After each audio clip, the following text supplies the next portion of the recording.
नमस्कार साथियों, स्वागत है आप सभी का अंकित इंस्पायर्स इंडिया पर। मैं हूं अंकित अवस्थी।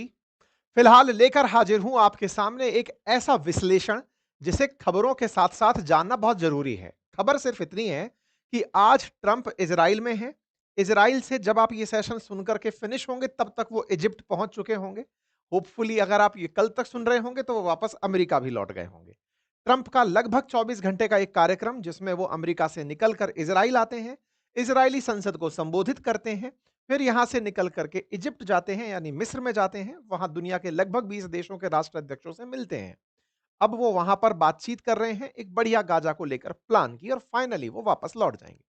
ये घटना एक राष्ट्राध्यक्ष की यात्रा से जुड़ी हुई घटना लगती है, लेकिन आज का विश्लेषण दो बातों के इर्द गिर्द चलने वाला है कि ट्रंप के इस 24 घंटे की यात्रा ने कितना कुछ बदल दिया, उसकी चर्चा। नंबर दूसरी चर्चा इस बात की कि इजराइल के जो बंधक हमास ने बनाकर रखे थे, जिनकी संख्या 48 थी, उन 48 बंधकों में से आज 24 रिहा हुए हैं।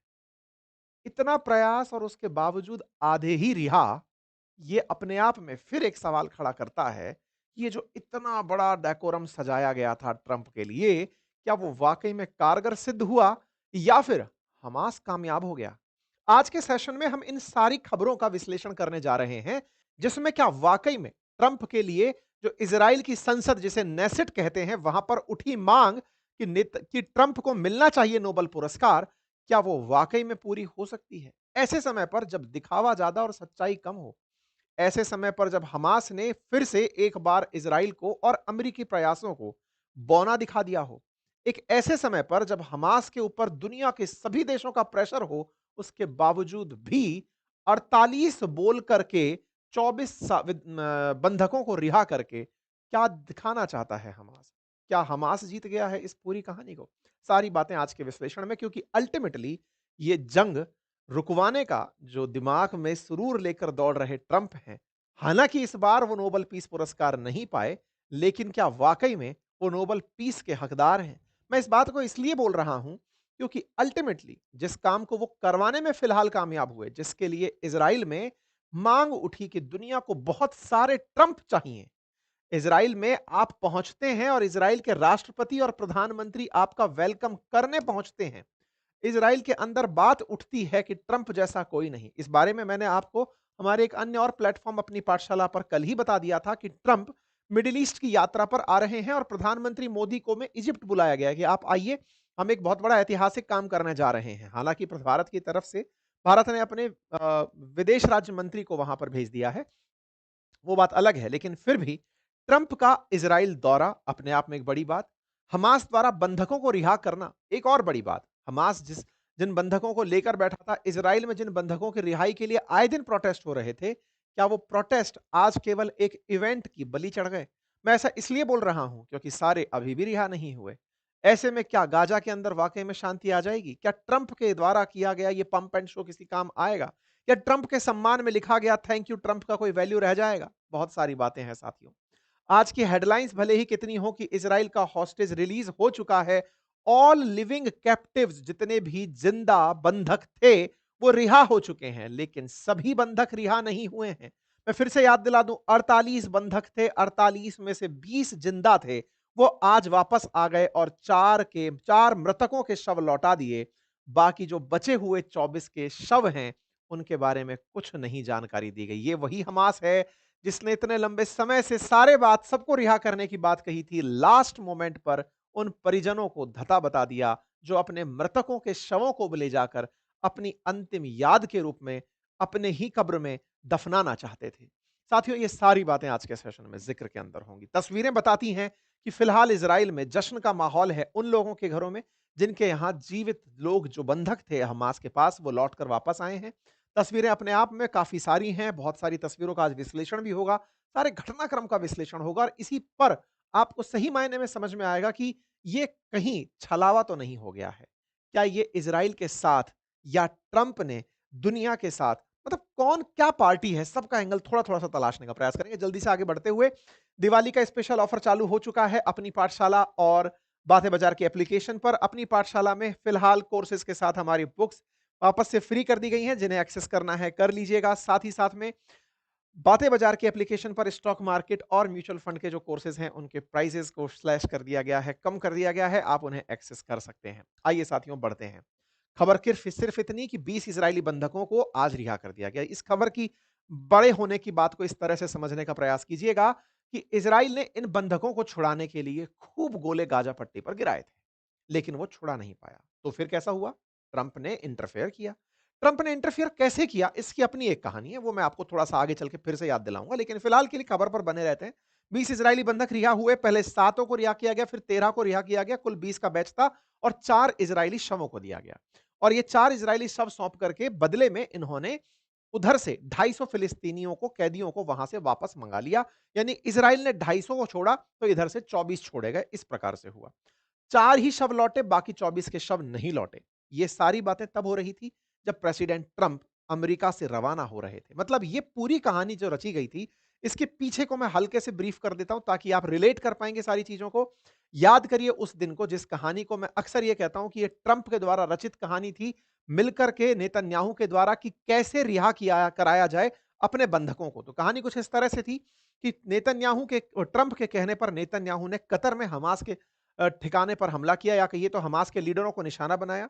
कतर इस बात पर खफा हुआ, कतर खफा हुआ तो इस बात पर वो अमेरिका के खिलाफ होने के लिए कि आपने मेरी सुरक्षा नहीं करी, इजराइल ने आपके कहने पर मुझे मार दिया, हमारे यहां गोला मार दिया, हमारी संप्रभुता का उल्लंघन कर दिया, आपका सेंटकॉम का मुख्यालय है हमारे यहां पर, फिर भी इसने हमको गोला मार दिया, आपके होते हुए कोई हमें कैसे गोला मार सकता है? कतर खूब बौखलाया। कतर ही एकमात्र ऐसा मिडिल ईस्ट में देश था जिसकी ईरान से भी उतनी ही अच्छी बनती है जितनी सऊदी से बनती है। एकमात्र ऐसा मध्यस्थ कंट्री जिसकी अफगानिस्तान से भी बनती है, तो पाकिस्तान से भी बनती है, तो इराक से भी बनती है। असल मायने में कतर एक आर्बिट्रेटर देश के रूप में मतलब करता है, पंच की तरह रहता है वो मिडिल ईस्ट के अंदर। उसकी सबसे अच्छी बनती है, वो दुनिया में जाना ही इसलिए जाता है कि भाई किसी के बीच में कितने भी बवाल हो, कतर है ना, यहां आओ और बातचीत करो। सोचो अमेरिका ने तालिबान से भी जब समझौता किया था ना, तो वो कतर के दोहा में ही किया था। आप ये सोचिए कि हमास और इसराइल के बीच भी जितनी समझौता वार्ता हो रही थी, वो भी कतर में ही हो रही थी। लेकिन हुआ ये कि कतर के इसी रूप को इन लोगों ने एक अलग तरीके से डिकोड किया। बोले इसके यहाँ गोला मारो, गोला मारोगे तो कतर नाराज हो जाएगा कि यार आपके कहने पे तो मैं ये सारा काम कर रहा था, आपने हमें ही पीट दिया। कतर इस बात से बौखलाएगा और सबको साथ बुला लाएगा, और हुआ भी यही।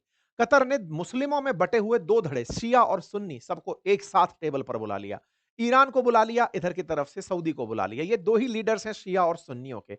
बाकी पाकिस्तान, तुर्की जैसे लोग तो कहीं पर भी पहुंच जाते हैं। फिर इनको भी बुला लिया गया, ये सब आ गए, इंडोनेशिया वगैरह जितने भी मुस्लिम पॉपुलेटेड कंट्री हैं वो सब पहुंचते हैं। ओआईसी के यानी कि ऑर्गेनाइजेशन ऑफ इस्लामिक कॉर्पोरेशन के, जीसीसी के मेंबर्स कतर में एकत्रित होते हैं।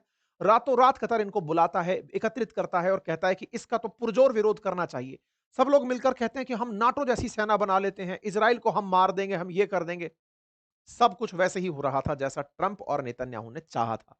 ये सब इकट्ठे होते हैं और प्लान करते हैं कि इस बात के लिए हमें ट्रंप से मिलना होगा, हमें बताना होगा कि आपके कहे पर ही तो कहीं नेतन्याहू ने ऐसा नहीं कर दिया, आप इसे रोक क्यों नहीं रहे हैं, ये हमें घुस के मार रहा है। नेतन्याहू उस समय धमकाए पड़े थे, सब लोगों को कह रहे थे बार बार कि हमास जहां भी होगा हम उसे घुसकर मारेंगे, फिर चाहे कतर हो या फिर दुनिया का कोई भी देश। नेतन्याहू एकदम हीटेड बयान दिए जा रहे थे और इधर से ये लोग एकदम गुस्सा होकर सब एकत्रित हो रहे थे।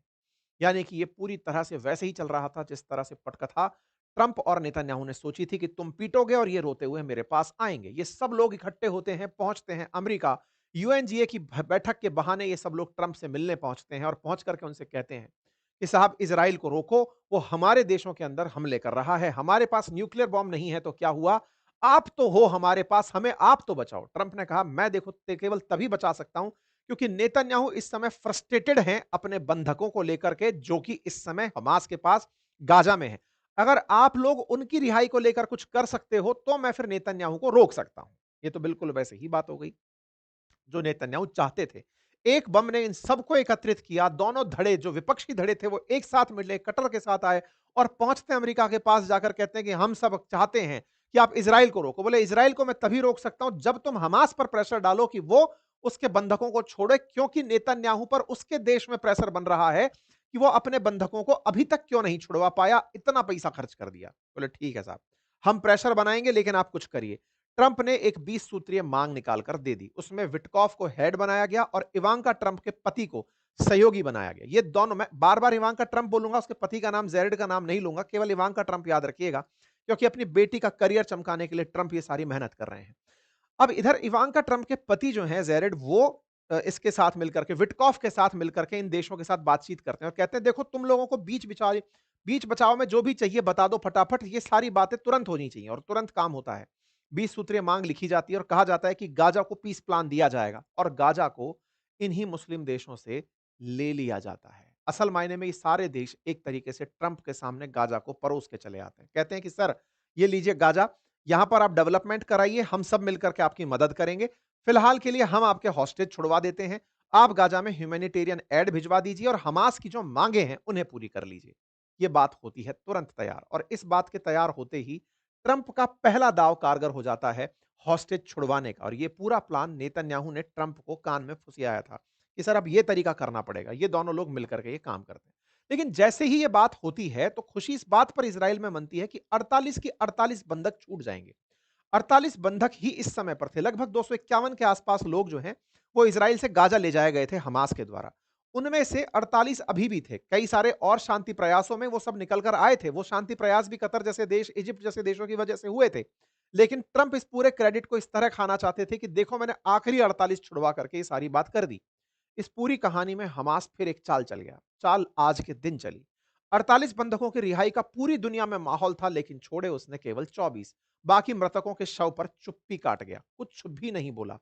रिहाई के इंतजार में ही परिवारजन बैठे रह गए। लेकिन इतना जबरदस्त पीआर चल रहा था ट्रंप का कि उस पूरे की पूरे मतलब उनकी जो इमेज मेकिंग की कहानी थी, उस पूरी कहानी में यह छुप ही गया कि बाकी 24 की डेड बॉडी नहीं आई। वो कहानी ही गायब हो गई। आप इस तरह देखिए कि ट्रंप वहां से निकलते हैं, पूरी तरह माहौल बनाते हैं कि देखो मैं जा रहा हूं और मैं जाऊंगा, आप लोग मेरे साथ हवाई जहाज में चलो। अमेरिका से ये निकलते हैं, हवाई जहाज में पत्रकारों को लेकर चलते हैं। हवाई जहाज से जब नीचे झांकते हैं तेल अवीव की तरफ, तो यहां पर बीचेस पर लिखा हुआ होता है वेलकम ट्रंप। ट्रंप के पहुंचने से पहले ट्रंप के स्वागत में इजराइल के अंदर दीवारें सजी होती हैं।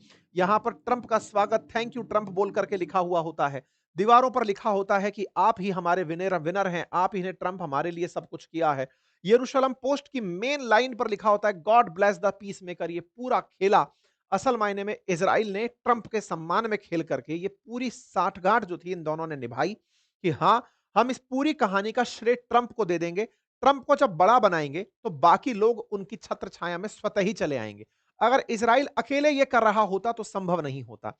ट्रंप के नाम पर करने के लिए सारे मुस्लिम वर्ल्ड तैयार, मुस्लिम वर्ल्ड के देश तैयार हो गए, अरब देश तैयार हो गए और इजराइल तैयार हो गया। और धन्यवाद ट्रंप करके ट्रंप को बड़ा प्रूव कर दिया कि आप ट्रंप, आप बड़े हैं, आपने करवा दिया, हम आपकी बात मान रहे हैं। इसमें खेला हो गया। लेकिन खेला यह हो गया कि ट्रंप ने यह करके अपनी इमेज बनाने के लिए जो भी पीआर पर पैसा खर्च करवाया, विज्ञापनों पर इजराइल से पैसा खर्च करवाया, वो तो सब एक पार्ट है। इस बीच में हमास इस पूरी बात को ऑब्जर्व कर रहा था और वो ये जान रहा था कि ट्रंप ये पूरी कहानी प्रेशर क्रिएट करने के लिए कर रहा है। जैसे नहीं होता है कि आप कभी दुकान पर कोई सामान खरीदने जाएं, आपने कोई महंगी चीज खरीद ली, कहीं गलती से आप फैसला ना पलट लें, इसलिए दुकान के कई सारे लोग आपके आसपास आके खड़े हो जाते हैं और आपको इस तरह से देखने लगते हैं, सर मैं आपकी एक फोटो ले लूं क्या, सर आपका फोन नंबर मिल सकता है क्या, सर आपने बहुत अच्छा प्रोडक्ट ले लिया। क्यों? आपको मोटिवेट किया जा रहा होता है कहीं आप पलट ना जाओ। आप पलट गए तो उनका घाटा हो जाएगा। कई बार आपको इस तरह दिखाया जाता है कि सब जैसे आप कुछ देखने गए तो 4-5 लोग आपके आसपास आके खड़े हो जाएंगे। आप पर प्रेशर क्रिएट किया जाता है कि आप अब इस प्रेशर में आकर के बाइंग कर लें, खरीद लें। हमास पर यह सारा काम ट्रंप करवा रहे थे। मुस्लिम वर्ल्ड के देश मिलकर के हमास को प्रेशराइज कर रहे थे कि देखो ट्रंप खुद आ रहे हैं, रिहा कर दो इनके कैप्टिव्स को, उन्होंने कहा है मान लो। मैंने तब भी कहा था हमास ने ट्रंप की शर्तें नहीं मानी हैं। ट्रंप ने केवल माहौल बनाया है, जल्दबाजी की है कि मैंने 20 की 20 शर्तें मनवा ली हैं। नहीं, अभी की आज की इस बात से प्रूव हो गया है कि 48 में से केवल 24 बंधक रिहा हुए। जो होने 48 थे, हुए 24। ये अपने आप में फिर से बता रहा है कि नहीं साहब खेला हो गया। अब ये जो खेला हुआ है ना, इस खेले को ही हम आगे आपके सामने लेकर चलते हैं। भाई साहब ट्रंप आते हैं, पूरा माहौल बना हुआ है। इजराइल में आप पहुंचते हैं, तेल अवीव में सुबह 10 बजे आपका आगमन होता है। आप जब पहुंचते हैं तो इजराइल के राष्ट्रपति, याद रखिएगा भाई, इसहाक हेrzog जो हैं, ये यहाँ के राष्ट्रपति हैं। नेतन्याहू प्रधानमंत्री हैं। प्रधानमंत्री शासन चलता है, मतलब वहां पर संसदीय व्यवस्था है। ये यहाँ पर पहुंचते हैं, साथ में नेतन्याहू भी इन्हें रिसीव करने पहुंचते हैं। दोनों लोग रिसीव करते हैं प्रेसिडेंट को लेकर के, इजराइल पहुंचते हैं। एक तरह से यहां पर यह बात सिद्ध हो जाती है कि ये पूरी लड़ाई में दो पार्टी थी, एक हमास था और एक इजराइल था। ट्रंप इजराइल के साथ थे, उनका आगमन इस बात को दर्शाता है। ट्रंप ने इजराइल के लिए ही सब कुछ किया, ये बात दुनिया को समझ में आ जाती है। ये मुस्लिम देश आने वाले समय में खुद को ठगा हुआ महसूस करेंगे। इनका प्रोसेसर स्लो है। ये बाद में समझेंगे कि ये पूरा खेल ये दोनों लोग मिलकर कर रहे थे। अपन तो बार-बार चिल्ला-चिल्ला कर अपने हर सेशन में ये बात कह रहे हैं। और यही कारण है कि पाकिस्तान में तो अमेरिका का विरोध बहुत तेजी से होना शुरू हो गया है। अमेरिका के खिलाफ प्रदर्शन चल रहे हैं, 12 लोगों की मौत हो चुकी है। वहां पर अमेरिका के खिलाफ ये कि तुम गाजा के मामले में ट्रंप के प्लान में कैसे फंस गए, लेकिन इसके प्रेशर में फंस गए, मतलब प्रेशर बाइंग एक तरह से यहां पर हो गई। अब क्या है, ये लोग जो है ना, कुल मिलाकर के ट्रंप जो है आकर इजराइल ये बात प्रूव कर देते हैं। देखिए, अगर ट्रंप केवल इजिप्ट जाते जहां पर ये दोनों के बीच में समझौता हुआ था, तब तो ये बात सिद्ध होती कि हाँ भाई, ट्रंप ने वहां जाकर जहां दोनों पार्टी के मेंबर्स थे वहां पहुंच करके दुनिया को ये दिखा दिया कि मैं न्यूट्रल हूं। लेकिन ये सबसे पहले इजराइल पहुंचते हैं। इजराइल में इनका भव्य स्वागत होता है और वहां जाकर के फिर ये पहुंच करके इनकी संसद में पहुंचते हैं। इनकी संसद को जैसे अपने यहाँ पार्लियामेंट है ना, ऐसे इनके यहाँ पे नेसेट कहा जाता है। ये यहाँ पर पहुँचते हैं, इनका सम्मान होता है, इनका यहाँ पर वेलकम होता है, सम्मान में भाषण और कसीदे पढ़े जाते हैं। ट्रंप उन हॉस्टेजेस के परिवारजनों से मिलते हैं जिनके बच्चों को हाल ही में रिहा किया गया है। जो जीवित बचकर लौटे हैं, उन लोगों से मुलाकात करते हैं। यहाँ पर नेतन्याहू इन्हें एक गोल्डन डोव भेंट करते हैं। इस तरह से इनका स्वागत होते हुए इन्हें इजराइल का सबसे बड़ा प्रतिष्ठित पुरस्कार भी दे दिया जाता है। प्रेसिडेंट ट्रंप को इजराइल का प्रेसिडेंशियल मेडल ऑफ ऑनर से भी सम्मानित कर दिया जाता है। इसी बीच में जब ट्रंप ये सब मतलब करने के लिए आ रहे हैं, अमेरिका से सुबह 10 बजे पहुंच रहे हैं इजराइल, इधर की तरफ सुबह-सुबह उधर से हॉस्टेजेस की रिहाई शुरू हो चुकी है। ट्रंप को भी हुकुड़-दुकुड़ इस बात की लगी है कि कहीं हमास फिर से ना पलट जाए, पता चले मेरा आने का भी कोई महत्व नहीं रह गया। 2 बातें अब तक हो चुकी हैं। ट्रंप इजराइल आकर के ये सिद्ध कर देते हैं कि वो इजराइल के साथ खड़े हैं। दूसरी तरफ हमास से बंधकों को रिहा करवाने के लिए रेड क्रॉस की बसें जाकर के गाजा पहुंचती हैं और वो गाजा बंधकों को लेने के लिए पहुंचती हैं। लेकिन उससे पहले चूंकि हमास की मांग थी कि जो फिलिस्तीन के आतंकवादी गिरफ्तार कर रखे हैं इजराइल ने, लगभग 250, पहले उनको रिहा करो। पहले 1700 बंधक माने मांगे हैं उन्होंने, 250 को पहले बैच में मांगा कि पहले उनको रिहा करो। तो इन्हीं रेड क्रॉस की बसों में बिठाकर पहले उनके लोगों को सेंट्रल गाजा ले जाया जाता है और बदले में उधर से इनके जो जीवित बचे हुए बंधक थे उन्हें लाया जाता है। बंधकों में फोटो तस्वीर जारी करके दिखाया जाता है हमास के द्वारा कि ये लोग हैं जिन्हें हम छोड़ रहे हैं। अगेन, हमास ने यहां पर एक बात फिर से प्रूव कर दी और वो ये कि दुनिया की तमाम शक्तियां, या फिर कहिए कि इजराइल के साथ अमेरिका खड़ा था। इजराइल दुनिया की सबसे बेहतरीन तकनीकी लेकर के हमास से लड़ रहा था। उसके बावजूद अंतिम समय तक वो इन बंधकों का पता नहीं लगा पाया। हमास ने ही अल्टीमेटली ये बताया कि ये लोग हैं हमारे पास जिन्हें हम रिहा कर रहे हैं। इसीलिए मैं इस घटना को सबसे बड़े बंधक रिहाई कार्यक्रम के रूप में मानता हूं। मेरा मानना यह है कि जब दुनिया की सारी ताकतें इन आतंकवादियों से इन लोगों को छुड़वाने में जुटी हों, लेकिन वो इस जिद पर कायम थे कि हम इन्हें नहीं छोड़ेंगे। लेकिन एक बात मैं यहां पर आपको बता दूं, हमास जिसे इजराइल आतंकवादी मानता है, भारत उसके ऊपर कोई टिप्पणी नहीं करता है। हमास असल मायने में गाजा के अंदर वैसे ही प्रतिनिधित्व चाहता है जैसे अफगानिस्तान के अंदर तालिबान चाहता है। हमास का रोल वही है जैसे इसमें अफगानिस्तान में कभी तालिबान का हुआ करता था। वो गाजा के अंदर अपनी सत्ता चाहता है और ऐसे में उसके साथ बिना पब्लिक सपोर्ट के ये संभव ही नहीं था कि ये 20 के 20 बंधक ऐसे ही रह जाते। ये प्रश्न विचारणीय है। मैं इसे हमास की जीत के रूप में देखता हूं। और वो क्यों देखता हूं? क्योंकि जब दुनिया उसके सामने खड़ी है कि भाई इन्हें रिहा कर दो, वो आखिरी दिन तक भी 48 लोगों को रिहा नहीं करता है। 48 की बात को करके ट्रंप दुनिया से सम्मान पा रहे हैं। मिस्टर पीस प्रेसिडेंट के लिए नोबेल पुरस्कार की मांग हो रही है, लेकिन आखिरी दिन भी वो मात्र 24 को रिहा करता है। इसका मतलब यह है, एक इतना सा लैंडमास जिसको पूरी तरह इजराइल ने छेद दिया, जहां पर 60,000 से ज्यादा लोगों की मौतें हो गई हों, जहां पर सब तरह के दबाव प्रयास करा लिए गए हों, उसके बावजूद भी जिन लोगों को रिहा नहीं कराया गया, इसका मतलब हमास का अभी भी नेटवर्क जिंदा है। हमास अभी भी गाजा के अंदर सक्रिय है। मैं इस बात को बार-बार दोहरा रहा हूं, वो इसलिए क्योंकि इस शांति प्लान का जो सेकंड फेज है, उसमें हमास को गाजा छोड़ना होगा। ट्रंप ने यही डिमांड की है कि हमास को वेपन छोड़ना होगा और हमास को गाजा छोड़ना होगा।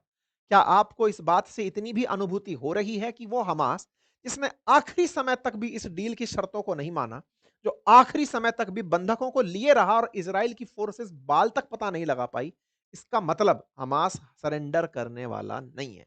और वो जो सरेंडर करने वाला नहीं है, ये बात शायद इज़राइल भी जानता है। खैर, फिलहाल के लिए बंधकों की रिहाई का कार्यक्रम था। ट्रंप के सम्मान में था, हेलीकॉप्टर सम्मान में खड़े थे। बंधकों को लाते समय हमास का अगर आप नज़ारा देख लें, उससे आपको ये समझ में तो आता है कि इनके इरादे हथियार डालने का तो नहीं है। पूरी दुनिया के कैमरे लगे हैं इस बात को देखने के लिए कि बंधक रिहा हो रहे हैं। ये लोग बिल्कुल फ़िल्मी अंदाज में गन लेकर के और बंधकों को लेकर के केवल पहली बार में 7 बंधक लेकर आए। पूरी दुनिया में ये लाइव कवरेज चल रहा है कि साहब देखिए बंधक आ गए हैं और इस गाड़ी के अंदर बंधकों को लेकर हमास के लोग आए हैं। इज़राइल जो ढूँढ-ढूँढ करके सब जगह हमले कर रहा था, उसके बावजूद ये बंदूकधारी लोग बच कहाँ से गए? ये बड़ा सवाल है। फिर भी रेड क्रॉस की गाड़ियाँ जाती हैं, उन्हें लेकर लौटती हैं। हमास ने प्रॉपर तरीके से इनका हैंडओवर किया और इसके बाद में लोग लेकर के इन्हें निकलते हैं। ये हॉस्टेज के लोगों को लेकर के जाती हुई जो गाड़ियां हैं वो आपको रेड क्रॉस की दिखाई दे रही हैं। बंधक जब पहुंच करके आते हैं तो परिवारजनों के सामने तस्वीरें और फोटो दिखाते हैं। इस बीच में डोनाल्ड ट्रंप हवा से यात्रा करते हुए आ रहे हैं क्योंकि अमेरिका से इजराइल की यात्रा चल रही है।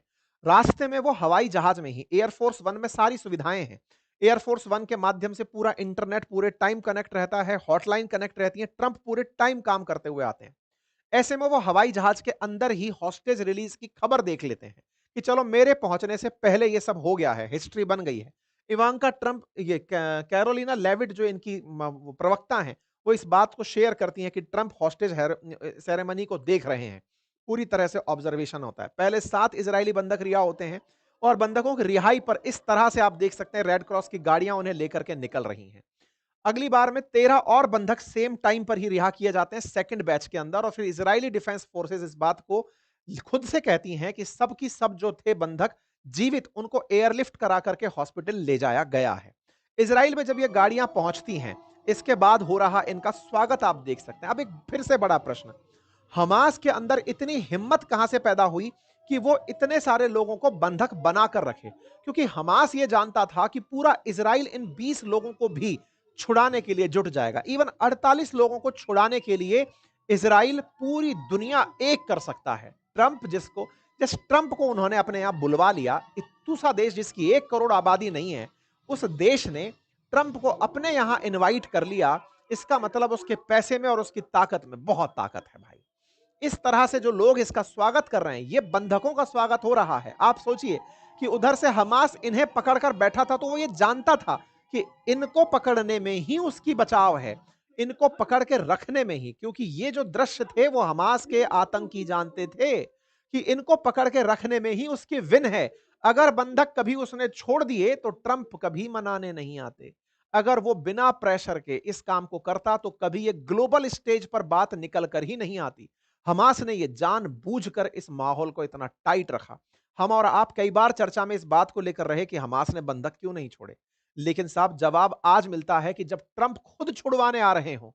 20-20 देश आज इजिप्ट में जुटे हुए हैं इस बात के लिए कि साहब बंधक रिहा हो रहे हैं। हमास ने इस बात को समझ लिया था कि इजराइल के एक नागरिक की वैल्यू क्या है। बस उसी वैल्यू को आप इन तस्वीरों से देख सकते हैं कि इजरायली नागरिक कितने खुश हैं। वो ट्रंप के सामने एकदम भाई साहब राजा हो गए कि ट्रंप भाई महान हो, आप हमारे बंधक छुड़वा दिए। क्योंकि यहूदियों को लेकर के एक परसेप्शन ये है कि संख्या में बहुत कम है, इसलिए ये कम्युनिटी खुद को बहुत ज्यादा पसंद करती है।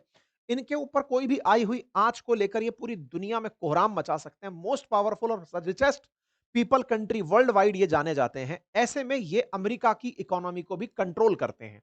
यही कारण था कि इवांका ट्रंप जिसके पति ने मिलकर के विटकॉफ के साथ इस डील को ब्रेक किया था, करवाया था इस डील को, उनका नेसेट में सम्मान होता है। आप देखिए, ये फोकस होगा कैमरा इवांका ट्रंप के ऊपर, ये इवांका ट्रंप हैं। ये जब नेसेट में इसमें पहुंचती हैं, दर्शक दीर्घा में पहुंचती हैं, तो पूरे खड़े हुए जो बैठे हुए सांसद हैं, वो खड़े होकर इवांका ट्रंप का सम्मान कर रहे हैं कि साहब इवांका गजब कर दिया, आपके पति ने तो हमारा काम करा दिया। फाइनली ट्रंप पहुंचते हैं और ट्रंप के सामने इनके जो अपोजिशन के लीडर हैं यायर लैपिड, वो भी बोलते हैं कि साहब देखिए, दुनिया भर में जो इजराइल के खिलाफ माहौल बनाया गया कि हम जीनोसाइड कर रहे हैं, वो सब फर्जी था, हमारे लोग थे, आज वो रिहा होकर आ गए हैं, ट्रंप का धन्यवाद। फिर ट्रंप के धन्यवाद के लिए तमाम प्रकार के कसीदे कसे जाते हैं। नेतन्याहू ट्रंप को वाह-वाह करते हैं और कहते हैं कि साहब आप ही थे जिसने पूरी दुनिया इतिहास में आपको याद रखेगी। फिर ट्रंप खड़े होते हैं, ट्रंप सबको धन्यवाद देते हैं।